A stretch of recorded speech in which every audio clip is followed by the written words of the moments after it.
महाराष्ट्र नवनिर्माण सेना शाखा काल्हेरच्या वतीने छत्रपती शिवाजी महाराजांची जयंती काल्हेर येथे मोठ्या आनंदात साजरी करण्यात आली। महाराष्ट्र नवनिर्माण सेना शाखा काल्हेरचे अध्यक्ष कुलेश तरे यांच्या पुढाकारातून छत्रपती शिवाजी महाराजांच्या जयंतीनिमित्त भव्य मिरवणूक सोहळा साजरा करण्यात आला। तसेच यावेळी छत्रपती शिवाजी महाराजांच्या जयंतीनिमित्त कुलेश तरे व त्यांच्या सर्व सहकाऱ्यांनी उपस्थित राहून छत्रपती शिवाजी महाराजांना मानवंदना दिली। महाराष्ट्र नवनिर्माण सेना शाखा काल्हेरच्या वतीने छत्रपती शिवाजी महाराजांच्या जयंतीनिमित्त उपस्थितांनी शुभेच्छा देखील दिल्या। नवनिर्माण सेना काल्हेर शाखेच्या वतीने वर्ष दुसरे शिवजयंती उत्सव साजरा करण्यासाठी खूप आनंदामध्ये साजरा होत आहे आणि या काल्हेर मधील कुलेश झाले, त्याचे सर्व सहकारी झाले, कुलेश सर्व शाखाध्यक्ष उपशाखाध्यक्ष यांच्या सर्वांच्या उत्साहाने शिवजयंतीची मिरवणूक ही साजरी होत आहे।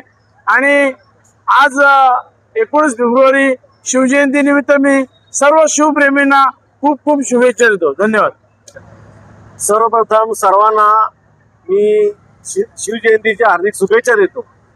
आज हा शिवजयंती उत्सव आज महाराष्ट्र नवनिर्माण सेना शाखा काल्हेर तर्फे जो आयोजित केलेला आहे, सर्व तरुण पिढी उत्साहात साजरी करत आहेत।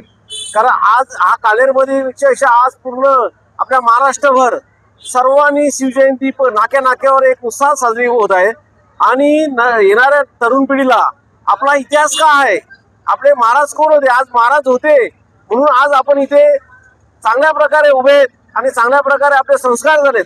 हे महाराजांचे संस्कार आज आपण आत्मसात करून आज सर्व चांगला एक समाजाला घडवण्याचा संदेश महाराजांनी जो दिलेला आहे तोच आपण आज इथे करून आणि एक चांगला समाज घडवतो। त्यामुळं सर्व हा शिवप्रेमींना आणि सर्व शिवभक्तांना या शिवजयंतीच्या खूप खूप शुभेच्छा देतो। आज कुलेश भाऊ आणि त्यांचे सर्व टीम आज त्यांना जेवढे धन्यवाद द्यावं तेवढं कमीच आहे। कारण त्यांनी या दुसऱ्या वर्षाने जे शिवजयंती उत्सव साजरा करत आहेत आणि हे सर्व लोकांचं ते चांगला उत्साह बघूनही आम्ही भारावून गेलोय। आणि एक आपला मनसेचा कार्यकर्ता ही शिवजयंती काल्हेर सारख्या ठिकाणी एक उत्साह साजरी करतो, याचाही आम्हाला अभिमान आहे।